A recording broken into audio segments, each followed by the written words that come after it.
Anong tingin mo sa sarili mo para mag-inarte? Porket binilhan mo lang ng appliances na nakakahalaga ng kalahating milyon ang biyenan mong lilipatnan.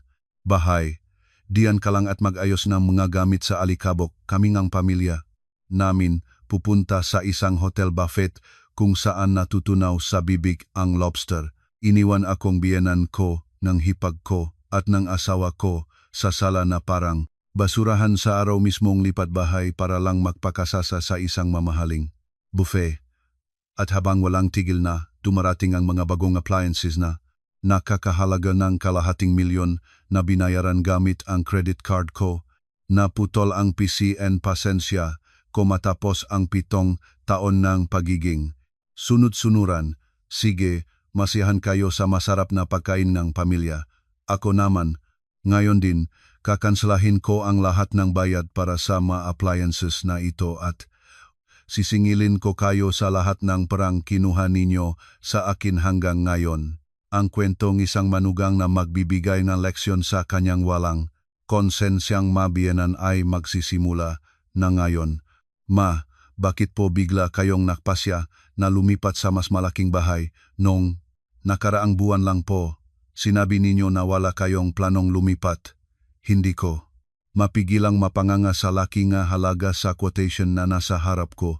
Pagkatapos ng nakakapagod na araw sa trabaho, dumiretso ako sa bahay ng biyenan ko at doon isang malaking sorpresa ang naghihintay sa akin. Sa lubang 7 taon naming kasal, pareho kaming nagtatrabaho ng asawa ko. Pero ang biyenan ko, walang sabi-sabing iniabot sa akin ang quotation para sa paglipat at isang brochure ng mga appliances. Ano naman ang masama sa paglipat sa mas malaking bahay? Gusto mo ba na habang buhay na lang akong mamuhay sa luma at masikip na apartment na ito? At dahil lilipat na rin lang kami sa bagong bahay, papalitan ko na rin ang lahat ng appliances. Nakapili na ako sa department store. Nakasandal ang biyenan ko sa sofa habang nagbabalat ng mansanas na parabang nananadya. Ang hipak ko naman na katabi niya ay kumakain ng ubas at nakisawsa pa. Ate, ipapa-renovate din ni Mama ang buong interior ng bahay. Pinili namin yung modernong white theme design kaya ikaw na ang bahala sa bayad. At saka kailangan din nating palitan yung aircon sa kwarto ni Mama nga pinakabagong modelo. Alam mo na yun, di ba? Sa sobrang pagkainis ko, hindi ko napigilang matawa. Andrea, kung isasama natin ang interior design at mga bagong gamit, abutin to ng malaking halaga. Paano natin to babayaran ng biglaan? Sa susunod na buwan na ang simula ng bayaran namin sa Principal Energy Loan, kaya jipit na kami. Hindi pa man ako natatapos magsalita, umaling-aungaw na ang matinis na boses na, biyenan ko, nagrereklamo ka ba dahil nang hihinayang ka sa pera? Hindi ba't dapat lang na tulungan mo kami dahil pamilya tayo? Si Andrea may asawa na kaya hindi na siya kasali, pero ikaw, manugang ka pamilyang ito, kaya obligasyon mo to. Pinalaki ko ang mahal kong anak. At ngayon, hindi man lang ako makakatanggap ng mga bagong appliances mula sa manugang ko sa paglipat namin. Natigilan ako at napatingin sa asawa kong tahimik na nakaupo sa tabi ko. Sa ganitong sitwasyon, hindi ba't dapat siya ang pumagitna? Pero ang asawa kong isang tipikal na mama's boy, laging takot sa nanay niya. Mahal, tayo na lang ang gumawa.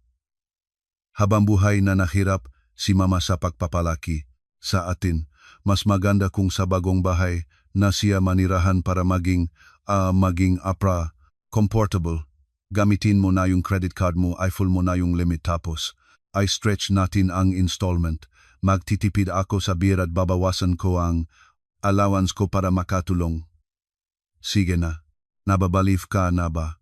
Ref, washing machine, 2 aircon, 85-inch na TV, at dryer pa.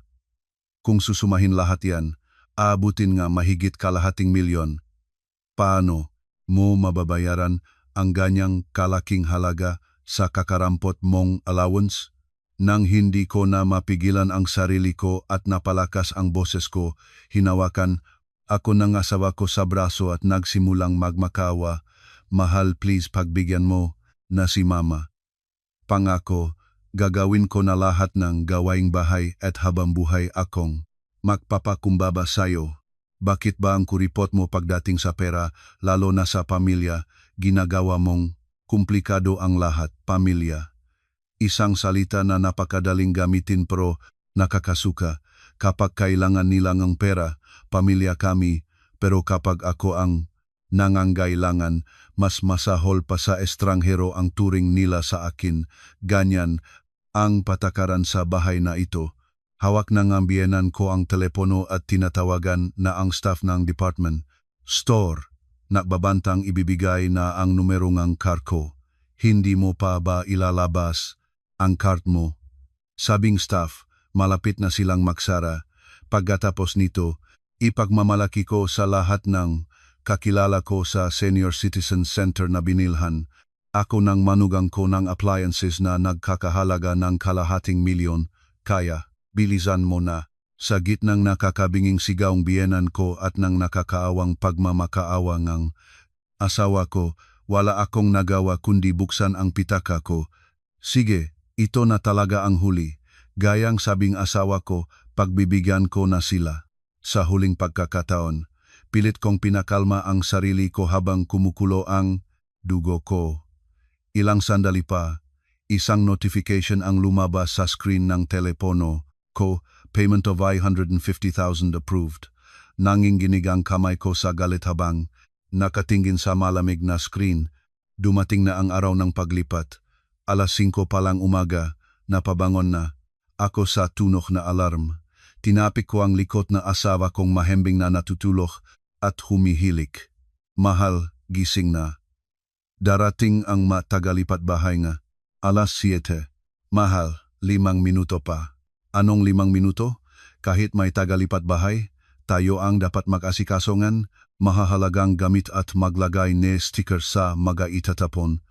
Pilit kong isiniksik sa banyo ang asawa ko at pagkatapos maghilamos, nagmamadali kaming pumunta sa bahayng biyenan ko. Pagbukas pa lang ng pinto ng lumang apartment, sumalubong sa amin ang amoy ng alikabok. Nakakagulat, nakahiga ang biyenan ko sa sofa at naglalagay ng pipino sa mukha. Malapit nang dumating ang mga tagalipat bahay, pero hindi pa po. Kayo nagimpake. Hija, mula kahapon, masakit ang likod ko, hindi ako makatayo, pero kayo po ang dapat mag-asikaso ng mahahalagang gamit. Kunin mo yung mga alahas at passbook ko sa aparador sa master's bedroom at itabi mo ng mayos.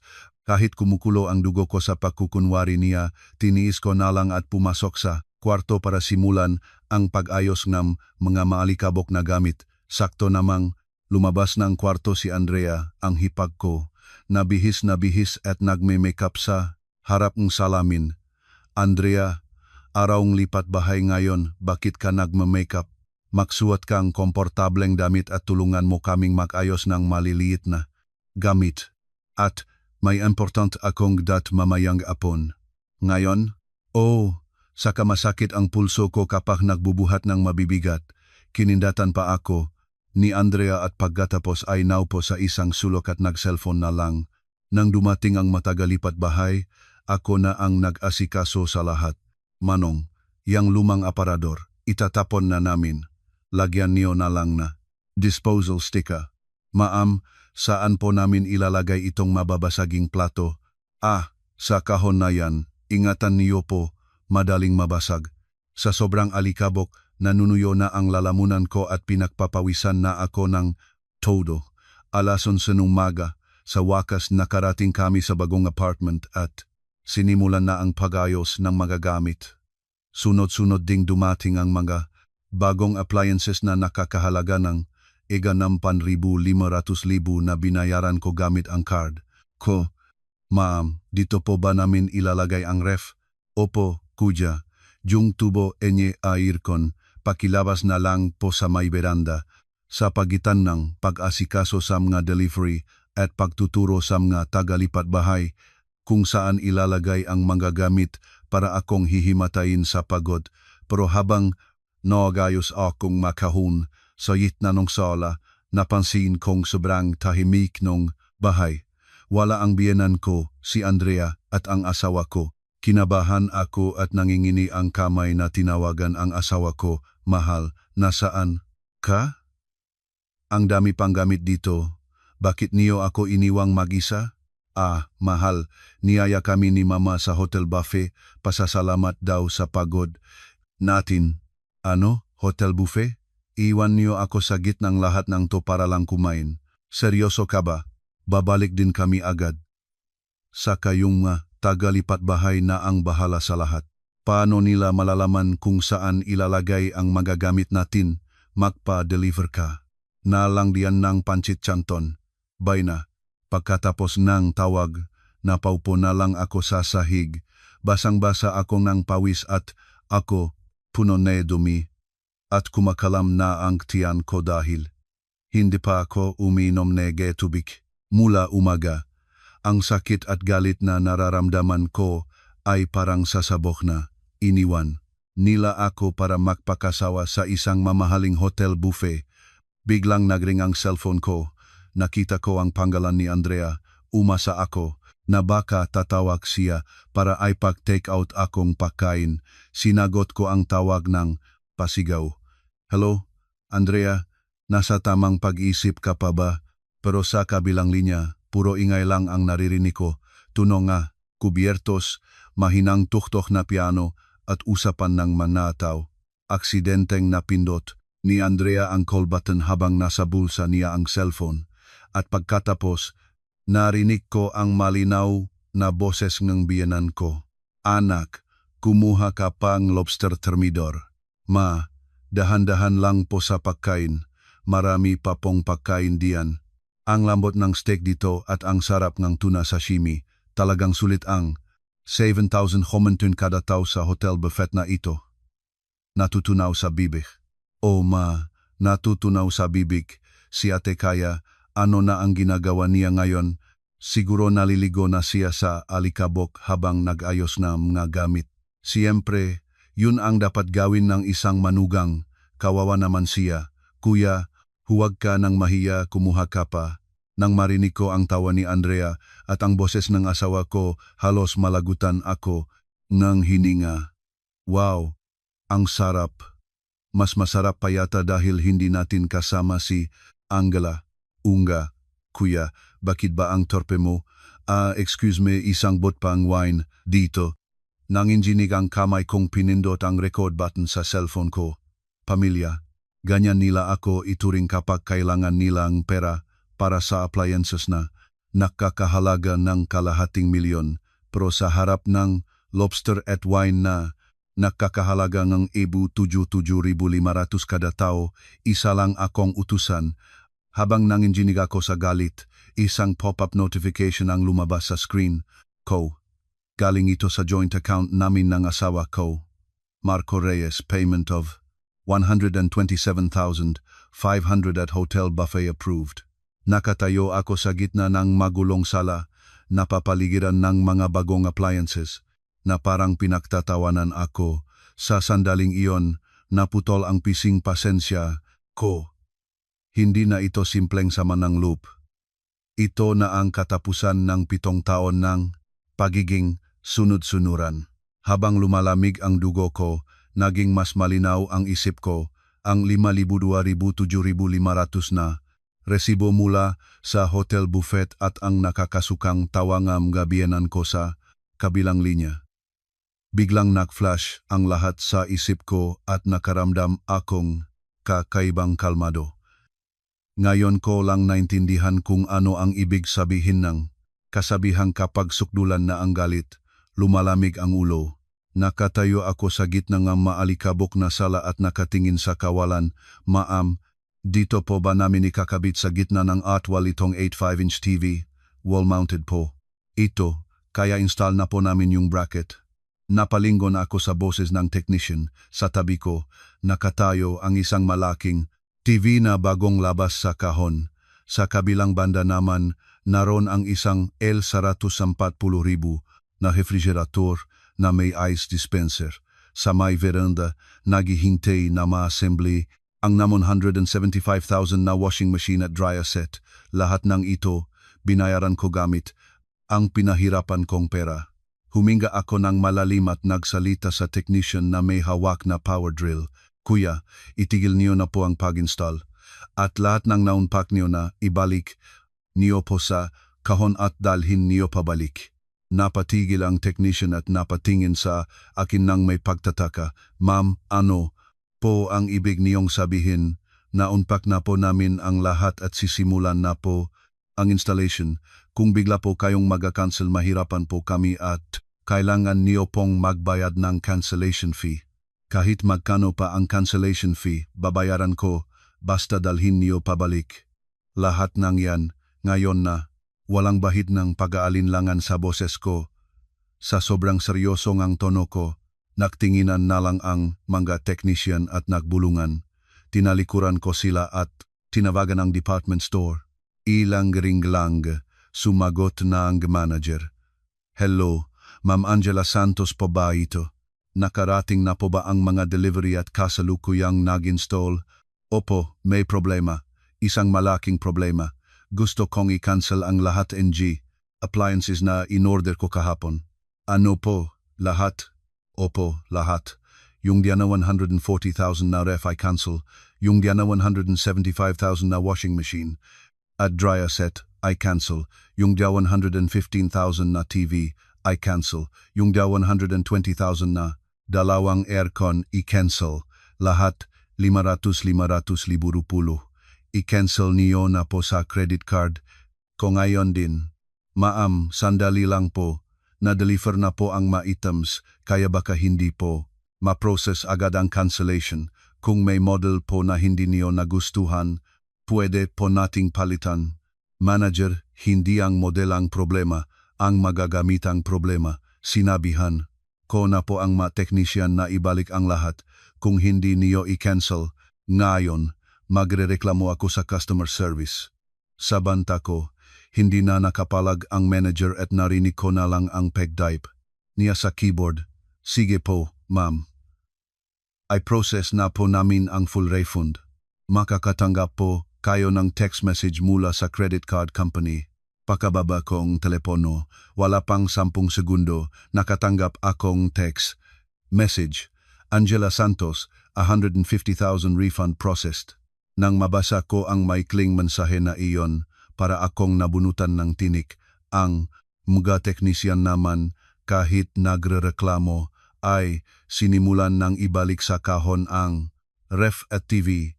Kumuha ako ng ilang pesa 2,000 bill sa pitaka ko at inabot sa kanila. Pasensya na po sa abala. Pambili niyo na lang pong kape. Ano ba naman to? Unang araw pa lang ng lipat bahay.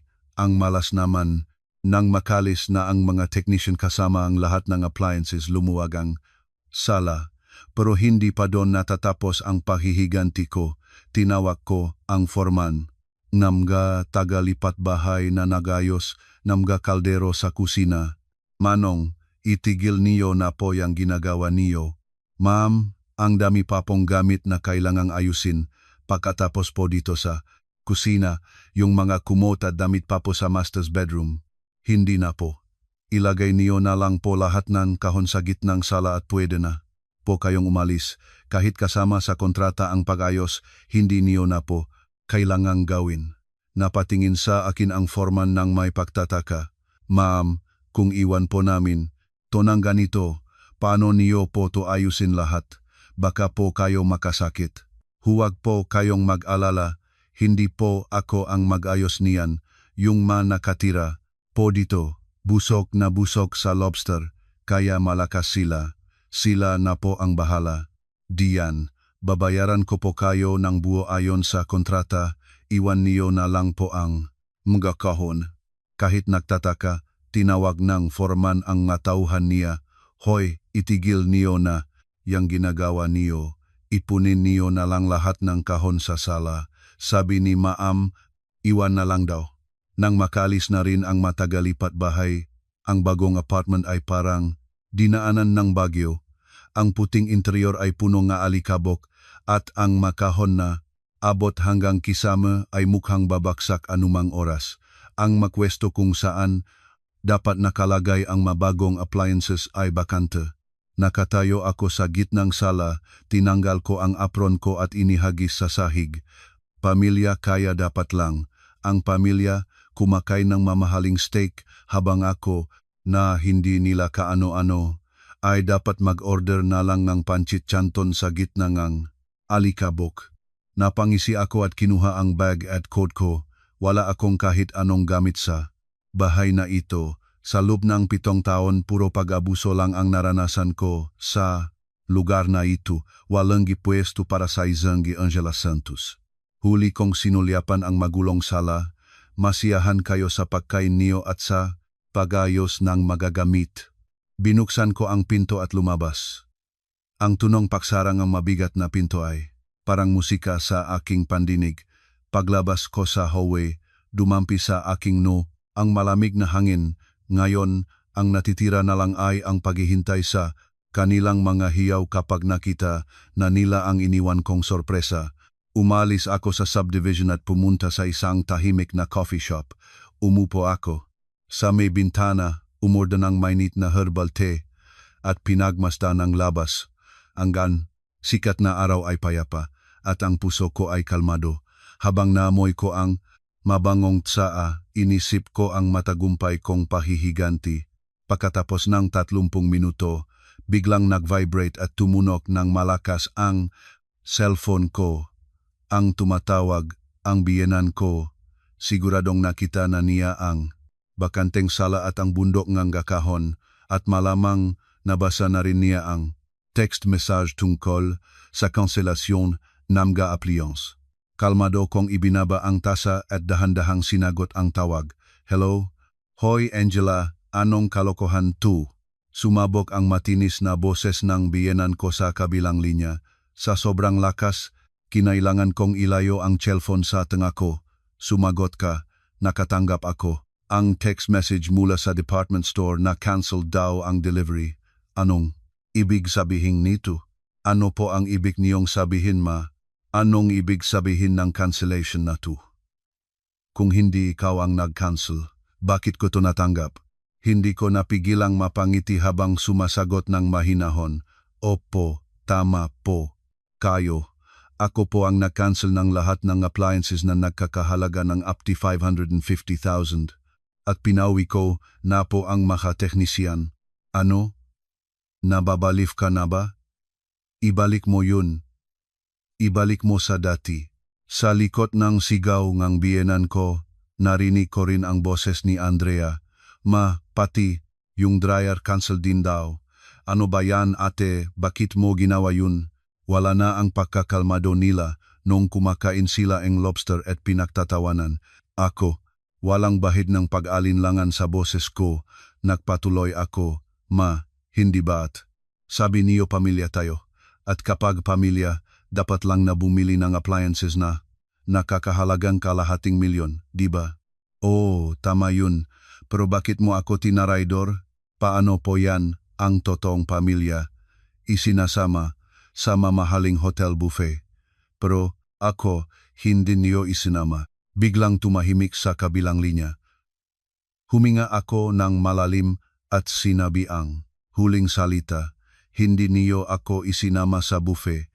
Kaya wala pong dahilan para gumastos, nege idvesyuzelle, sifir gamit, ang kart, nege hindi niyo naman pala kapamilya. Di, ba? Sa sinabi ko, natigilan ang biyenan ko. Hoy, dahil lang sa pagkain, nakakaganyan ka na. Aksidenteng, napindot, poyata ni Andrea ang kolbaton. Narinig, kopolat, NG. Pinag-usapan niyo habang kumakain ng lobster. Malinaw na malinaw po. Ano? Sabi niyo, dapat lang na mag-impake ako nga gamit habang kayo natutunaw sa bibig niyo ang lobster. Nakarecord po lahat ng tawa niyo, kaya huwak na po kayong makdeni. Biglang narinig ko ang pahinga ng malalim ngang biyenan ko at ang pag-agaw ngang cellphone. Sumunod ang boses ng asawa kong nagmamakaawa, "Mahal, nagkakamali ka." Na iniisip, "Please, kumalma ka. Nagkamali kami. Nagalit ka ba dahil iniwan ka? Naming mag-isa. Ibalik mo na yung mga appliances tapos mag-usap tayo mamaya." Habang kumakain, hindi pa rin niya naintindihan ang sitwasyon. Akala niya nagagalit lang ako dahil hindi ako nakakain. "Ibalik, nababalif ka na ba? Bakit ang OA mo? Paano na yung magamit?" Pagdating namin bundok nam gagamit ang nandito, walang TV, walang ref, ang gulo-gulo. Nagsimula na siyang magreklamo, pero ako, kalmado pa rin. "Hindi ba't sabi niyo, pamilya ang dapat mag-ayos ng gamit? Busok na busok kayo sa lobster kaya, magdamag kayong magayos NGM gakahon." "Mahal, seryoso ka ba? Si mama hinimatay na." "Wala na akong pakialam kung himatayin siya o hindi. Huwag ka nang tumawag sa numerong ito." "Ano? Anong sabi mo? Kinuha ko na lahat ng gamit ko. Kung may sasabihin ka pa, sa abogado mo na lang sabihin." Bago pa man siya makapagsalita, pinatay ko na ang tawag.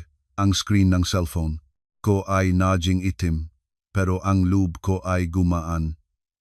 Itinabi ko ang cellphone kong kanina pa tumutunog at pinatay na. Uminom ako nga lumalamig kong herbal tea at nakaramdam akong kapayapaan. Umalis ako sa coffee shop at umuwi sa bahay namin. Hindi tulad na malikabok na bahay ng biyenan ko. Ang bahay namin ay tahimik at payapa. Inihagis ko ang coat ko sa sala at dumiretso sa office para buksan ang laptop ko. Naka-off pa rin ang cellphone ko. Ayokong marinig ang mga palusot ng asawa ko o ang mga sigaw ng biyenan ko. Ang kailangan ko ngayon ay hindi emosyonal na away, kundi isang matibay na sandata, mga numero. Huminga ako ng malalim, naglogin sa internet banking at download ang lahat ng transactions sa loob ng 7 taon. Panahon na para singilin ang 7 taon ng pagiging sunod-sunuran kung saan halos kalahati ng sahod ko ay napupunta sa kanila.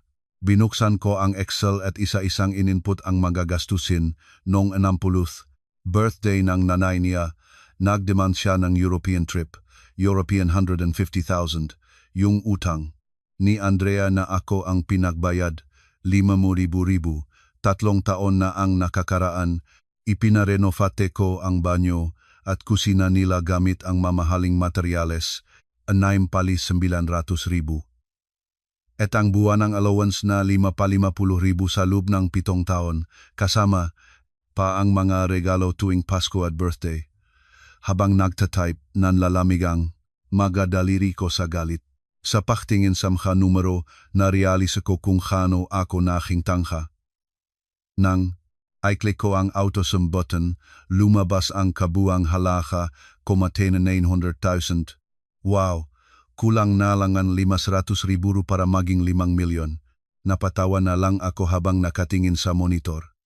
Halos 5 milyon ang ibinigay ko sa kanila, pero ni minsan, hindi nila ako itinuring na pamilya. Isa lang akong ATM na kinukuhaan nila ng pera kapag kailangan nila. Biglang may nagpipindot ng doorbell at sunod-sunod na maling password ang ini-input hanggang sa bumukas ang pinto. Mahal, pumasok ang asawa kong basang-basa ang pawis. "Bakit mo pinatay ang cellphone mo? Pinagalala mo ako. Bakit ka pa pumunta dito?" Tanong ko nang hindi inaalis ang tingin sa laptop. Lumapit siya sa mesa ko at nagmakaawa. "Mahal, sorry na. Si mama kasi." Bigla na lang nayaya. "Alam mo naman, hindi ko siya matanggihan. Mali na iniwan ka naming mag-isa, pero sobra naman yata yung i-cancel mo lahat ng appliances." Tumingin ako sa kanya. "Sobra? Ano ang sobra sa sitwasyong ito? Unang araw palang lipat bahay, wala kaming TV, ref at washing machine. Si mama umiyak sa sahi. Si Andrea, nasira daw ang kuko kaya nagwawala. Ang bahay namin parang may burol. Ano ang pakialam ko diyan? Kung nagaway kayo, kumakain ng lobster o nasisira ang kuko niyo, problema niyo yan, pamilya kayo. Diba? Mahal, please naman. Tawagan mo na ulit yung department store at ipa-deliver mo ulit lahat. Sabi ni Mama, papatawarin ka na daw niya. Papatawarin. Sino ang dapat magpatawad kanino? Tumayo ako at ipinakita sa kanya ang laptop. Tingnan mo to, ito ang listahan. Nang lahat ng perang ibinigay ko sa pamilya mo sa loob ng 7 taon, tiningnan niya ang screen. Ano to? Nampatubulong 900,000? Bakit mo to pinapakita sa akin? Dahil yan ang kabuwang halaga ng perang kinuha nanay mo sa akin, yung utang ng kapatid mo, yung European trip ng nanay mo, yung renovation ng banyo. Niyo, lahat yan, galing sa pinahirapan kong pera, nanginginig ang mga mata niya. Mahal, bakit mo pa binabalikan ang mga nakaraan? Mag-asawa tayo, walang sayo, sa akin. Pamilya tayo, dapat nagtutulungan. Nagtutulungan? Bakit sa loob ng 7 taon, sa account ko lang laging nababawasan ng pera? Ang account mo, parang museum piece, nakatago lang, at sa halagang 4,600,000 na ibinigay ko, ano ang naibigay sa akin ng nanay mo? Kahit isang beses, ipinagluto ba niya akong adobo? O nung may sakit ako, dinalhan ba niya akong lugaw? Hindi siya makasagot. Siyempre, kahit piso, wala silang ibinigay sa kasal namin. Kahit yung lechon na dinadala ko tuwing Pasko, itinatago pa niya para sa anak niya. Sumagot ka, si mama mo ba kahit minsan nagluto para sa akin? O noong may sakit ako, dinalhan ba niya akong ang pagkain? Mahal, matanda na si mama at mahina na ang katawan niya. Mahina, pero sa 500 na hotel buffet, ang lakas-lakas niya. Ang sarap daong lobster habang ako, dapat kumain ng pancit canton sa gitna ng alikabok. Nang sumigaw ako, napaatras siya.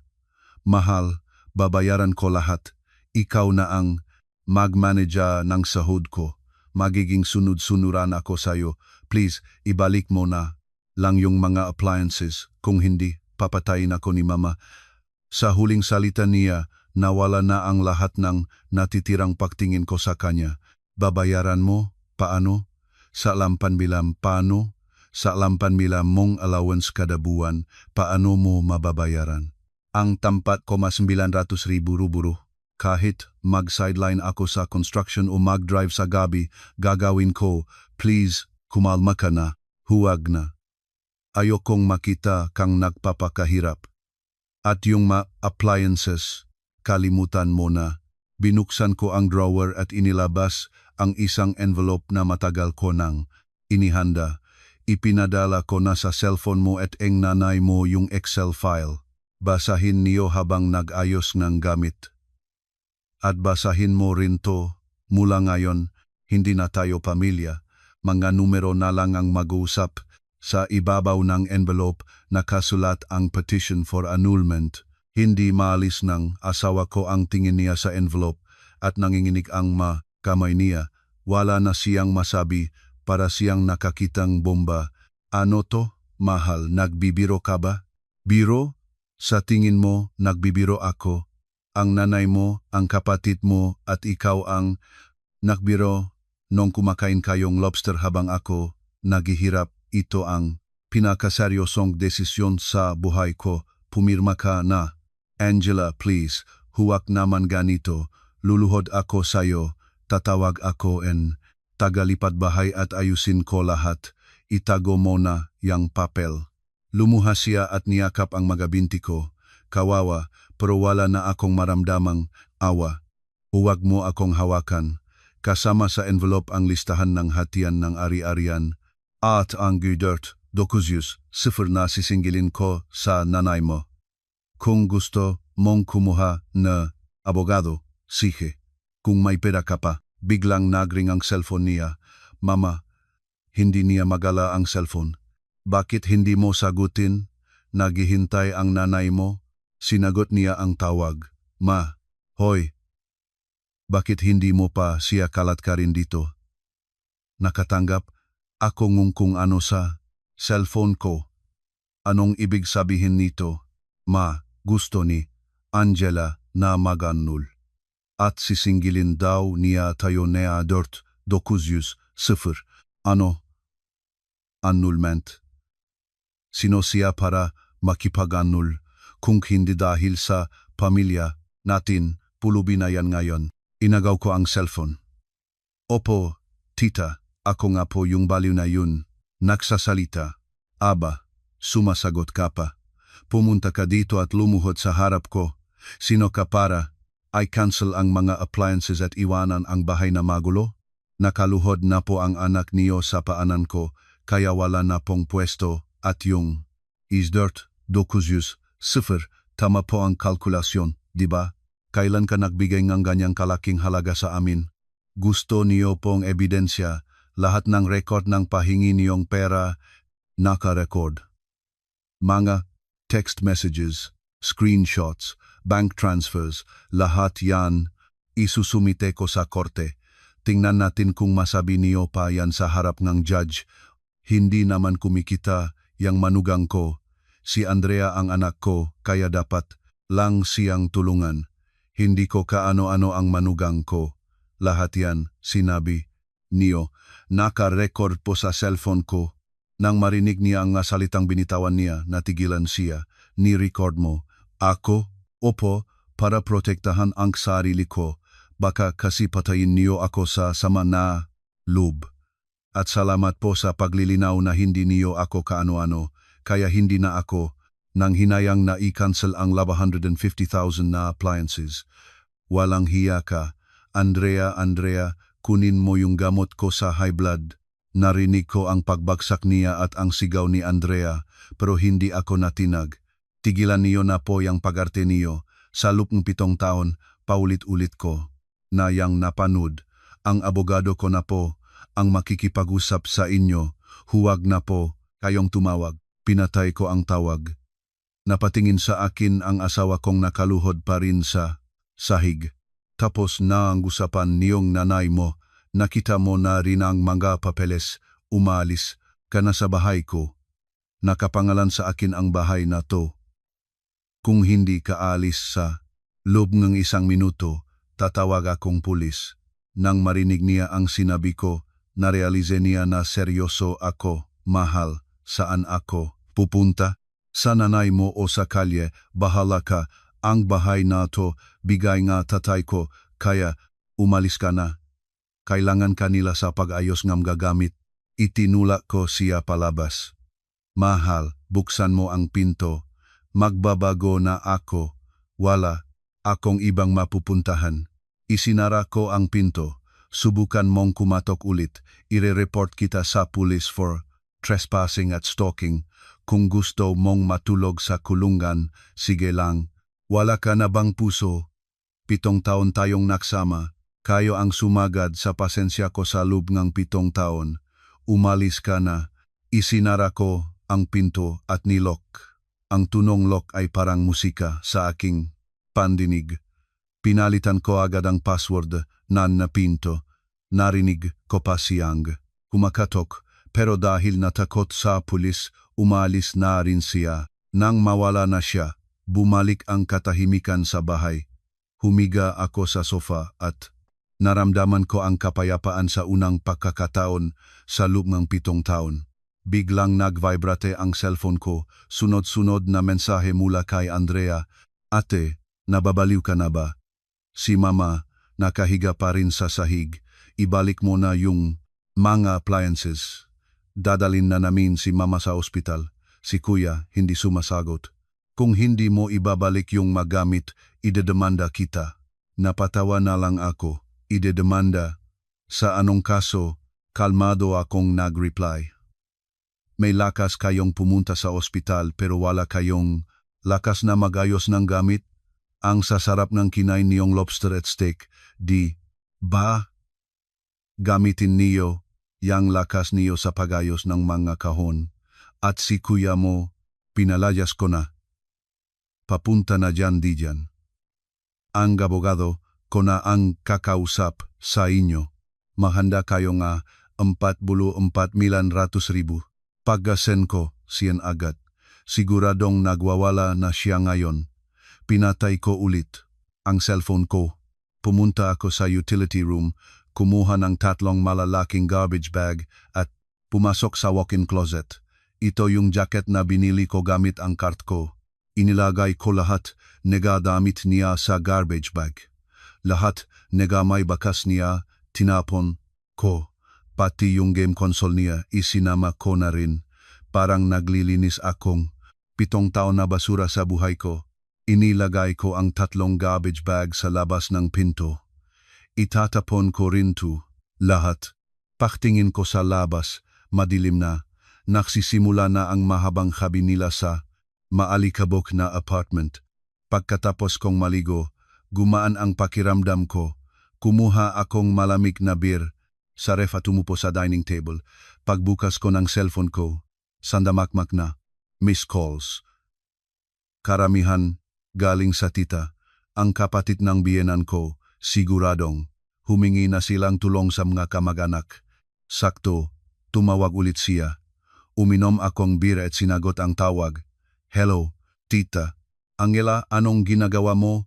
Dapat tinutulungan mo sila sa pagayos, hindi yung tinatanggal mo pa ang mga appliances. Tita, linawin ko lang po, hindi po ako ang hindi tumulong. Iniwan po nila akong mag-isa para pumunta sa hotel. Biglang sumabat ang asawa ko, mahal, tama na, ipinapahiya mo na naman ako sa mga kamag-anak ko. Ipinapahiya, noong kumakain kayo ng lobster at pinag-usapan niyo ako, anong tawag mo doon? Hindi totoo yan, sumigaw din ang biyenan ko. Sige, magdusa ka, pero handa na ako. Marami po pala kayong kamag-anak diyan. Sakto, may ipapadala po ako sa group chat, pakinggan niyo po lahat. Ipinadala ko sa group chat ang mga voice recording, pakinggan niyo po yung unang file. Yan po ang usapan nila habang kumakain ng lobster. Yung pangalawa, yung pagtatakip nila sa kasinungalingan nila. At yung pangatlo, yung 7 taon na pagpapahirap sa akin ng nanay niya. Nang marinig nila ang lahat, natahimik sila. Ano to, iniwan niyo siyang mag-isa para lang mag-wine sa hotel? Hindi, gawa-gawa lang niya yan. Gawa-gawa, pakinggan niyo po yung pangatlong file. 7 taon kong tinis ang mga masasakit na salita niya. Anak ko si Andrea, kaya dapat ko siyang tulungan. Ang manugang ko, hindi ko kaano-ano, kung hindi dahil sa pamilya namin, saan ka pupulutin?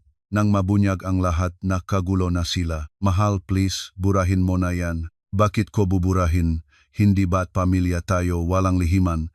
Tita, yung 4,900,000 na sisingilin ko, sapat na po bang ebidensya yang ma-recording? Angela, seryoso ka ba? Habang buhay akong magiging alipin mo, patawarin mo lang. Ako, alipin. Ang nanay at kapatid mo ang pagsilbihan mo. Sa buhay ko, isa ka ng basura. Pinatay ko ang tawag at umalis sa group chat. Pagkalipas ng weekend, pumasok na ako sa trabaho. Pagbukas ng elevator, nakita ko ang biyenan ko at ang asawa ko. Wow, anong ginagawa niyo dito na mamalimos? Mahal, hinintay ka naming lumabas. Tabi, papasok na ako. Hinarang akong biyenan ko. Angela, sorry na, nabigla lang ako nun. Dahil sa ginawa mo, sa sahig ako natulog kagabi at muntik na akong ma-stroke. Mayaman kayo, di ba? Bakit sa sahig kayo natulog? Yung hotel na pinuntahan niyo, may mga kwarto yun, namula ang mukha niya. Matanda na ako, dapat marunong kang rumaspeto, sumabat ang asawa ko. O nga, mahal, tama na. May dahilan si mama. Sa sinabi niya, nawala na ang lahat ng natitirang pagtingin ko sa kanya. May dahilan siya. Pero hindi na ako kasama sa dahilan na yun. Inilabas ko ang mga papeles. Ito ang original copy ng annulment petition at ang 4,900,000 na sisingilin ko. Idadaan ko to sa korte pagpasok ko, mahanda na kayo NG abogado. Nang makita niyang mapapeles, napaupo siya sa sahig. Idedemanda mo talaga kami, sisinggilin mo kami, ne igdadort, dokusyus, suffer. Opo, walang labis, walang kulang, kung hindi niyo mababayaran, ipapa-freeze ko, yang bago niyong bahay. Diyos ko, dahil sa manugang ko, sa kalye na ako titira, lumuha ang asawa ko at lumuhod sa paanan ko. Mahal, sorry na, iwan ko na sila. Para sayo, hindi ko kayang mawala ka, patawarin mo na ako. Pero sa halip na maawa, nasuklam pa ako, huwag mong dungisan ang sapatos ko, sa korte na lang tayo makita. Tinalikuran ko sila. Narinig ko pa siyang sumisigaw, pero hindi na ako lumingon. Ang batas ay patas, sa harap ng mga ebidensya at ng 49,000,000 wala silang nagawa. Mabilis na na-grant ang annulment. Lahat ng kinuha nila sa akin, ibinalik sa akin. Isang linggo pagkatapos en annulment, bumili ako en mamahaling kwintas para sa sarili ko. Pagkatapos, pumunta ako sa hotel kung saan sila nagbuffet. Nagpareserva ako ng table para sa isang tao sa may bintana. Pagbukas ko ng cellphone ko, 47 na missed calls mula sa kanila, mga voice messages na nakmamakaawa, napangisi na lang ako. Binura ko lahat ng messages at pinatay ang cellphone ko. Dumating ang inorder kong steak at champagne. Habang kumakain napanggiti ako, pamilya, dapat sabay-sabay kumakain, diba? Mula ngayon, ako na lang ang pamilya ko. Itinaas ko ang baso ko. Sa labas, ang mailaw ngang siyudad ay parang nagdiriwang. Para sa bago kong simula, ito na ang unang araw ng pagiging malaya ni Angela.